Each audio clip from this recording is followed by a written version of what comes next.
에스겔 17장 1절부터 24절 말씀 가지고 오늘 함께 은혜 나눕니다. 이전 말씀은 예루살렘을 사마리아와 소돔과 비교하시는 내용이었습니다.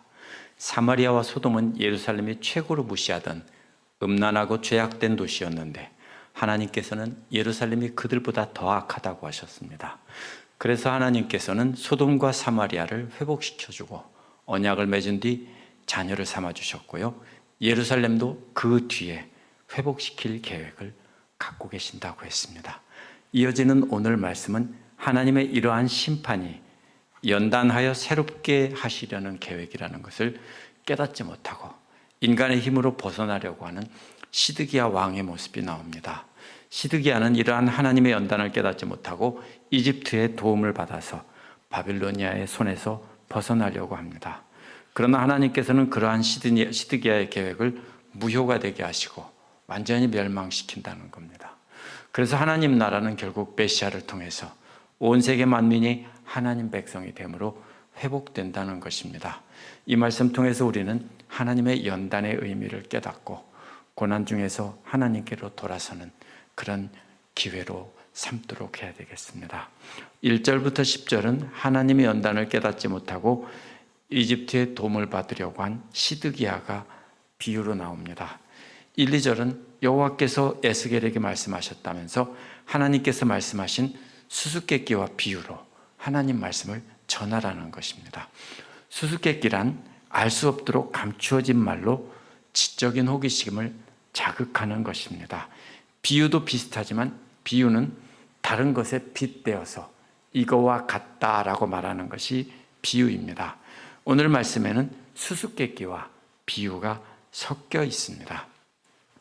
3절도 여호와께서 이같이 말씀하신다라고 시작하기 때문에 에스겔이 지어낸 말이 아니라 하나님께서 하신 말씀을 그대로 전한다는 것입니다.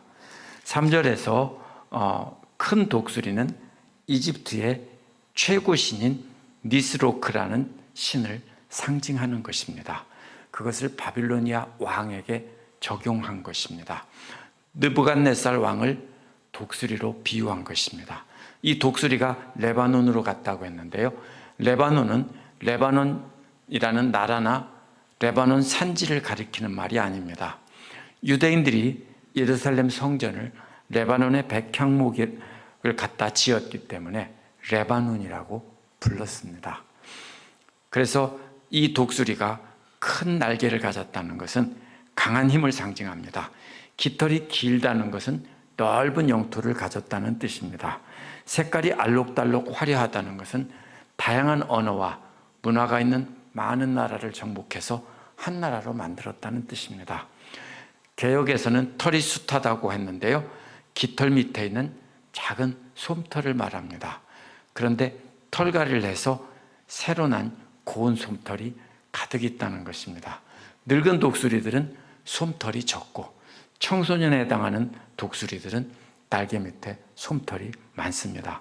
그래서 바빌로니아가 그렇게 젊고 청년과 같은 독수리와 같다는 것입니다. 4절에서 그 독수리는 연한 가지 끝을 꺾었다고 했습니다. 레바논의 백향목 꼭대기에 새로 난 연두빛 연한 가지는요, 597년에 바빌로니아로 잡혀간 유다 왕과 귀족들을 상징하는 것입니다. 성전이 백향목으로 되어 있고 그 백향목 꼭대기에 난 그 연한 순을 잘랐다고 한 것은 바로 유대교 지도자들, 왕과 귀족들, 이런 사람들을 뜻합니다. 그 연한 가지를 잘라서 상인의 땅으로 물어갔다고 했는데 앞에서도 나왔습니다. 바벨로니아를 상징합니다. 그래서 유다 왕과 귀족들을 잡아다가 바벨로니아로 끌고 갔다는 뜻입니다. 5절에서 그 땅에서 난 씨앗이란 유다에서 난 씨앗이란 뜻인데요, 개역에서는 그 땅의 종자를 취하여라는 말을요, 그 땅의 종자를 꺾으라고 번역했는데 원어는 씨앗을 심는다는 뜻이기 때문에 꺾는다고 하면 안 됩니다. 왜 이렇게 번역하냐면요, 포도나무는 꺾어서 꽂아서 번식을 시키는 경우가 많기 때문에 그렇게 번역한 것입니다. 하지만 원어는 씨앗을 취해서 심었다는 겁니다. 그래서 옥토에 심었다는 것은 유다 땅의 왕으로 세웠다는 뜻입니다. 높은 백향목은 잘려나갔고요. 이제는 낮은 포도나무인 시드기야를 왕으로 세웠습니다. 전에는 백향목과 같은 높은 존재였는데 이제는 바빌로니아 왕을 독수리로 표현하고 그 독수리의 날개 아래 낮게 굴복한 포도나무로 비유한 것입니다.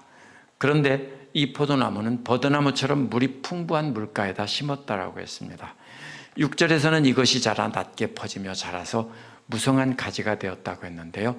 이 포도나무는 무성한 포도나무는 유다를 뜻합니다.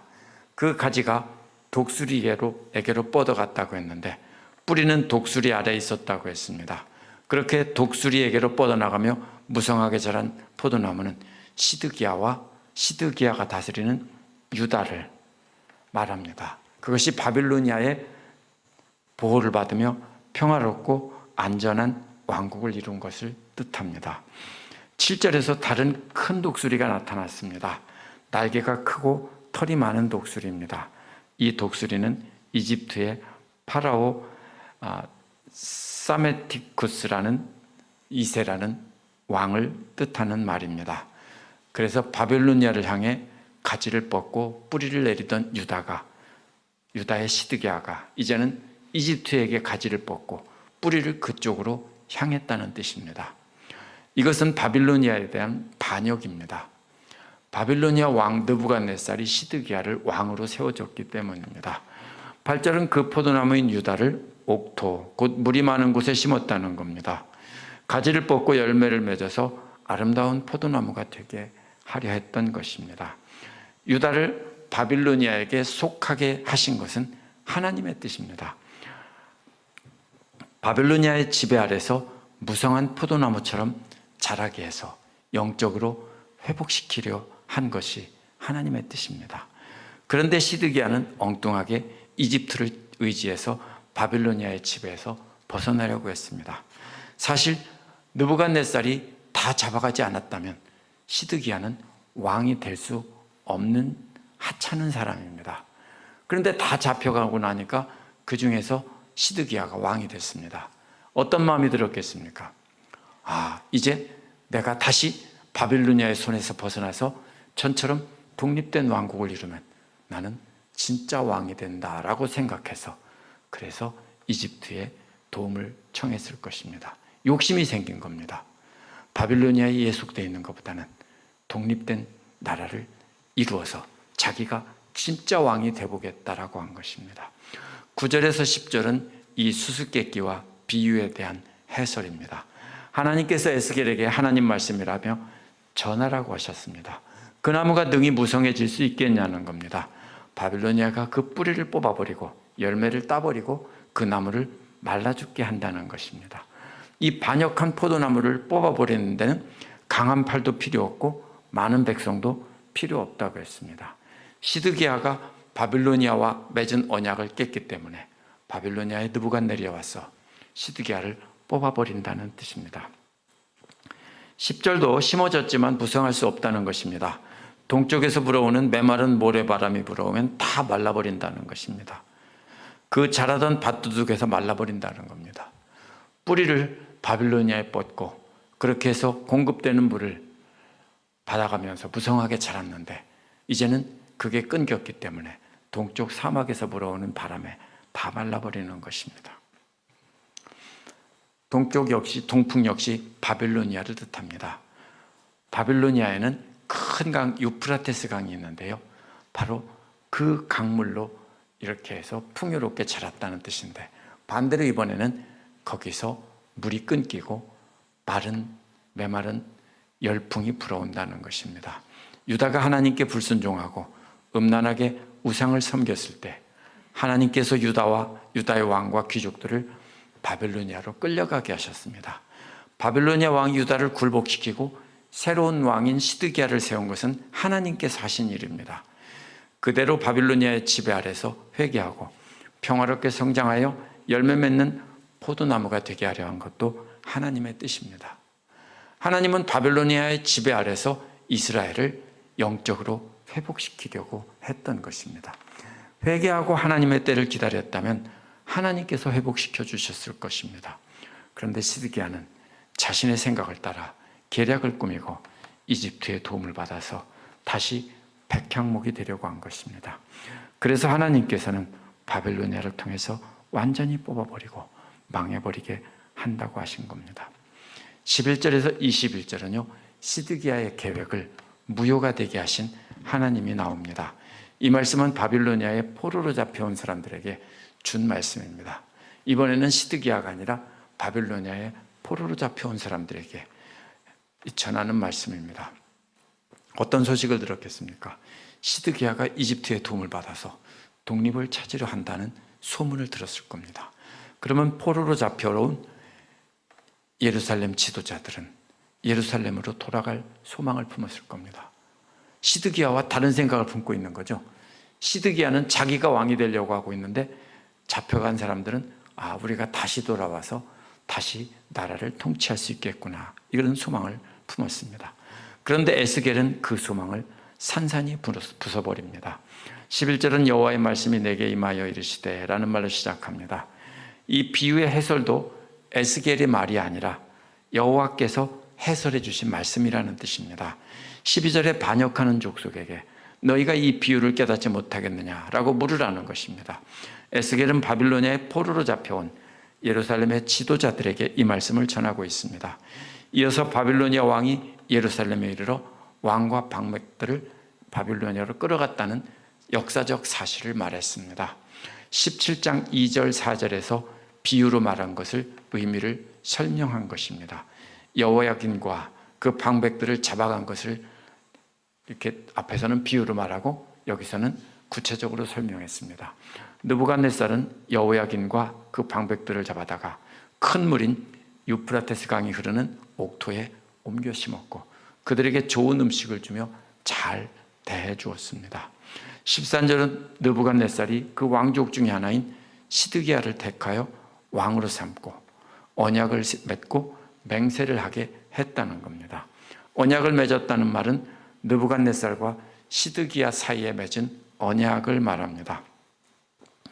반면에 맹세하게 했다는 말은 언약의 마지막 부분에서 느부갓네살에게 충성을 맹세하게 했다는 뜻입니다. 언약은 상호간에 주고받는 것입니다. 그렇게 느부갓네살에게 충성을 맹세한다면 느부갓네살은 시드기야와 그 나라의 안전을 책임져 주겠다, 이런 언약을 맺은 것입니다. 그 땅에 능한 자들을 끌어간 것은 유다가 배반하지 못하고 다시 힘을 쓰지 못하게 잡아간 것입니다. 잡혀간 능력이 있는 자들은 왕의 방백들인 정치 지도자들과 바빌로니아 경제에 도움을 줄 기술자들로 구성되어 있었습니다. 유다를 이끌어갈 두뇌에 해당하는 사람들과 손발에 해당하는 사람들을 다 잡아간 겁니다. 14절은 이렇게 한 목적이 스스로 독립할 수 없도록 한 것이라고 했습니다. 두뇌에 해당하는 사람을 다 잡아가고 손발에 해당하는 사람을 다 잡아갔기 때문에 이제 그들의 명령에 따라 일할 사람도 없습니다. 이제 느부갓네살과 맺은 언약을 지켜야만 유다는 서 있을 수 있도록 한 것입니다. 그런데 시드기야가 애굽의 도움을 요청하고 바빌로니아 왕을 배반했다는 것입니다. 16절은 하나님의 말씀이라며 하나님의 삶을 두고 맹세한다고 했습니다. 이어지는 말씀은 그대로 이루어지고 절대로 변하지 않는다는 겁니다. 바빌로니아 왕과 맺은 언약을 깬 왕은 바빌로니아에서 죽을 것이고 절대로 돌아가지 못한다고 했습니다. 언약을 어기면 언약을 맺을 때 짐승을 쪼개놓고 한 번씩 지나갑니다. 내가 이 언약을 깨면 나는 이것처럼 돼도 좋다. 반대편도 똑같이 맹세합니다. 그러므로 언약을 깼으면 어떻게 해야 됩니까? 이제 시드기야를 반으로 쪼개야 됩니다. 그런데 열왕기하 25장 7절에 보면 바빌로니아 왕은 자비를 베풀어서 시드기야의 눈을 뽑는 것으로 대신했습니다. 우리는 잔인하다고 하겠지만 이게 사실은 느부갓네살이 큰 자비를 베푼 겁니다. 원칙은 절반으로 쪼개 써야 되는데 살려주는 것입니다. 그래서 눈을 잘라서 눈을 자른 것도 역시 쪼갠 것이 되는 거죠. 부분적으로 쪼갠 것뿐이죠. 그래서 그 언약에 따라 시드기야를 그렇게 했습니다. 17절은 대적이 많은 사람들을 죽이려고 토성을 쌓으려고 할 때 이집트의 바로가 그 큰 군대와 군사력으로 시드기야를 도와주지 못한다는 겁니다. 18절은 시드기야가 맹세를 업신여기고 언약을 깨고 이 모든 일을 했으니까 절대로 탈출하지 못한다는 겁니다. 세 번역은 죽음을 피할 수 없다라고 의미를 살려 번역했는데요, 원어에는 죽음이라는 말이 없습니다. 절대로 탈출하지 못한다는 뜻입니다. 19절은 또다시 여호와의 말씀이라며 하나님께서 삶을 두고 맹세한다는 말로 시작합니다. 앞에서 바빌로니아의 왕과 맺은 언약을 어겼기 때문에 그 벌을 절대로 피할 수 없다고 한 것입니다. 이제 시드기야는 하나님과 맺은 언약을 깬 것이라고 말합니다. 그렇기 때문에 이 언약은 앞에서 말한 느부갓네살과 맺은 언약이 아니라 신의 산에서 하나님과 맺은 언약이라고 해석하는 사람도 있습니다. 그러나 대다수의 성경 해석자들은요, 느부갓네살이 시드기야에게 여호와의 이름을 두고 맹세하게 한 것이라고 말을 합니다. 하나님께서 느부갓네살을 통해서 이렇게 맹세를 하게 하고 언약을 맺도록 한 것입니다. 문맥으로 볼 때는 갑자기 신의 산 언약이 튀어나올 수가 없습니다. 하나님을 이름을 두고 맹세를 하라고 느부갓네살이 시켰기 때문에 그 죄를 그 머리에 두겠다라고 한 것입니다.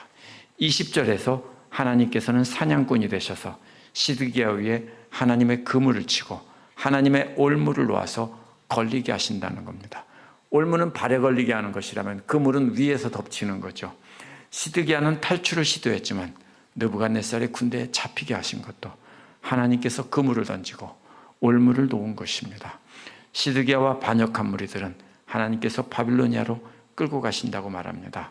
하나님께서 느부갓네살을 하나님의 도구로 사용하셔서 끌고 가는 것입니다. 21절도 그 군대에서 도망한 자들은 다 칼에 엎드려진다는 겁니다. 남은 자들이 사방에 흩어졌습니다. 유다는 완전히 패망하게 되는 겁니다. 하나님께서 선지자들을 통해 포로로 잡혀가게 할 것을 말씀하셨습니다. 바빌로니아를 통해 연단받게 하신 분도 하나님이시라는 겁니다. 시드기야의 문제는 그러한 하나님의 연단을 자기 생각을 따라서 이집트의 도움을 받아서 피하려고 한 것입니다. 바빌로니아로 잡혀갔다는 사람들도 똑같습니다. 하나님의 말씀을 듣기보다는 소문을 듣고 기뻐했던 것입니다. 그러나 그 소문은, 그 헛된 소망은 박살이 났습니다. 22절에서 24절은 메시아를 통해 회복시키고 모든 나라를 그 앞에 굴복시킨다는 예언의 말씀입니다. 22절은 17장 4절에서 느부갓네살로 비유된 독수리가 예루살렘의 지도자들로 비유된 백향목가지의 높은 가지를 꺾어서 옮겨 심는 장면과 똑같습니다. 그런데 이번에는 독수리는 느부갓네살이 아니고 하나님입니다. 하나님이 백향목 꼭대기에 높은 가지를 꺾어다 심는다고 했는데요, 이번에는 높은 가지들 뿐만 아니라 특별히 높은 가지 끝에서 연한 가지를 꺾어서 우뚝 솟은 산에 심으신다고 하셨습니다. 이미 앞에서 심은 것은 뭡니까? 시드기야였는데 이제는 이것은 메시아를 뜻하는 것입니다. 같은 말이 아니지만 예레미야 23장 5절에서도 다윗에게 한 의로운 가지를 일으킬 것이라는 말에서도 가지는 다윗의 후손을 통해 회복시킬 것이다라는 예언으로 쓰였습니다.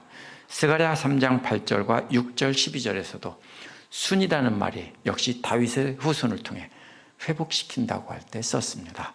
따라서 여기서 연한 가지 역시 다윗의 후손 가운데서 이미 한번 잘라내서 심었는데 그 자리에서 또 새싹이 나와서 그것을 심는다고 하는 것은 메시아를 가리키는 것입니다. 잘라내고 난 자리에 새로운 싹이 돋아나고 그것을 잘라내서 또 심었는데 그 다음에 또 거기에서 또 나온 새싹을 또다시 심으시는 장면입니다. 23절은 그 연한 가지를 이스라엘의 높은 산에 심는다고 했는데 예루살렘의 시온산을 뜻합니다. 그렇다고 이것이 반드시 이 시온산이 예루살렘을 통해서 회복된다 이런 뜻은 아닙니다. 하나님의 성전이 있는 곳에서 바로 그렇게 심는다는 뜻입니다. 연한 가지가 자라서 무성하게 열매를 맺어서 아름다운 백향목이 될 것이라고 했습니다. 이제 다시 뭡니까? 하나님의 성전이 회복되는 것입니다. 앞에서 시드기야는 백향목이 아니라 포도나무가 된다겠죠. 키가 작은. 근데 이번에는 키가 큰 백향목이 되는 것입니다. 각종 새들이 그 아래 깃들이며 그 가지 아래 산다고 했는데 같은 말이 어디 나오죠? 마태복음 13장 32절에서 겨자씨의 비유에 나오는 구절과 아주 비슷합니다. 각종 새들이 그 가지 그늘에 살만한 큰 나무는 큰 나라를 뜻합니다. 메시아를 통해 회복되는 하나님의 나라는 그렇게 큰 나라가 된다는 것입니다. 24절의 나무들도 역시 큰 나라들을 비유적으로 나타낸 것인데 모든 나무들이 여호와를 알게 되는 것입니다. 여호와께서 높은 나무를 낮추고 낮은 나무들을 높게 하시는 분이라는 겁니다. 이게 뭡니까? 전부 세상 모든 나라들, 자기가 높다고 생각하는 나라는 낮춰버리고 낮다고 생각하는 나라는, 무시당하는 나라는 높이신다는 겁니다. 그래서 결국 모든 나라들이 다 메시아에게 복종한다는 것입니다. 그러므로 이제는 시드기야를 통해서 혈통의 이스라엘이 회복되는 것이 아니라 이제는 그들이 다 끝났고 이제는 여호와께서 예수 그리스도를 통해서 하나님의 나라를 회복시킨다는 것을 이 17장 끝부분에 달아둔 것입니다. 이 말씀을 우리가 어떻게 받아야 됩니까? 오늘날 우리도 하나님께서 우리를 연단시키려고 시련을 주시면 인간적인 생각으로 벗어나려고 하기 쉽습니다. 하나님만 의지하라고 고난을 주셨습니다. 우리에게 주신 고난도 마찬가지입니다. 우리가 자꾸 다른 것을 의지하기 때문에 하나님만 의지하라고 어려움을 주신 겁니다. 그때 하나님만 바라보며 간절히 하나님께 기도하고 하나님의 뜻을 기다렸더라면 하나님께서 좋은 일을 주셨을 텐데, 해결해 주셨을 텐데 자꾸 세상에 힘 있는 자들 찾아가 그들을 의지해서 고난을 벗어나려고 하는 것이 우리의 생각입니다. 믿음이 있다고 하면서도 우리는 그렇게 하기 쉽습니다. 늘 말씀 보고 묵상하며 하나님의 뜻을 구하고 하나님의 뜻에 따라 순종하는 삶을 사는 연습을 하지 않으면 우리는 우리도 모르게 우리 생각을 따라 가게 됩니다. 그렇기 때문에 하나님께서 우리 각자에게 고난을 주셨다면 고난을 통해 주시는 하나님의 뜻을 깨닫고 순종해야 합니다. 우리는 가만히 있으면 모두 다 시드기야처럼 됩니다. 그러므로 하나님 말씀에 귀를 기울이고 끊임없이 내 생각을 내려놓는 훈련을 해야 됩니다. 그렇지 않으면 우리는 하나님 말씀을 아전인수격으로 내 마음대로 해석해서 엉뚱한 길로 가면서도 하나님의 뜻을 따르는 것이고 하나님께서 복을 주셨다라고 거짓말하기 쉽습니다. 오늘 말씀 끝부분에 이제 다시는 혈통의 이스라엘을 회복시키지 않는다는 뜻을 말씀하고 계십니다. 이제 다윗 가문은 썩은 뿌리가 됐습니다. 거기에서 새싹이 나게 하신 분은 예수 그리스도고요. 그를 통해 하나님 나라를 회복시킨다는 것입니다. 따라서 그 나라는 바빌로니아 포로에서 돌아와 이스라엘을 회복시킴으로 이루어지는 나라가 아닙니다. 그 나라는 예수 그리스도를 통해 회복될 하나님의 나라입니다. 온 세상 모든 만민들이 그 나무 아래 깃들여 살게 한다고 하셨기 때문입니다. 그렇기 때문에 우리는 고난 중에 있을 때 우리의 생각으로 해결책을 찾으려 하지 말고 하나님의 뜻이 어디에 있는지 찾아야 됩니다. 로마서에서 뭐라고 했습니까? 바울이 말한 대로 우리가 업어 키운 사람들을 발 씻겨주는 종이 되어야 된다고 했습니다. 우리가 겪는 대부분의 고난은 그렇게 하지 않고 우리가 업어 키운 사람들의 우두머리가 되고 그들의 선생이 되고 아비가 되려고 하기 때문에 오는 고난이 많습니다. 이는 바울이 아니라 예수 그리스도의 가르침을 바울이 전한 것입니다. 예수님도 똑같이 뭐라고 했습니까? 발 씻기는 종이 되라고 했기 때문입니다. 그분을 통해서 이미 하나님 나라는 회복되기 시작했고 우리는 이미 그 나라에서 이 땅에서 살고 있는 것이고 그분이 다시 오실 때 완성되는 것입니다. 그러므로 우리는 우리의 생각을 따르지 말고 하나님께서 주시는 말씀을 따라서 우리의 고난 중에 하나님의 뜻을 찾는 훈련을 해야 될 것입니다.